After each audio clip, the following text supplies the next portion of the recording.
tatanong ko po kung paano po nagsimula yung sari-sari store niyo po? Ano lang din yan na galing din sa utang. Kaya ay yung inutang kong pera, puhunan ko na lang din sa tindahan para may makukunan din sa pangangailangan. Araw-araw po ba kayo nagbubukas? Araw-araw din.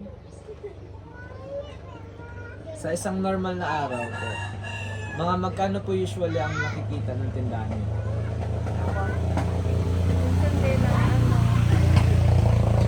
umaabot din ng 400, 500 ganyan. May mga araw po bang mababa talaga ang benta? At saka kailan po yung kadalasan na mababa po yung benta ng tindahan niyo po? Mga linggo. Mga gaano po ka-konti po or gaano po kababa yung benta po? Mga lang, mga 250 lang ganyan.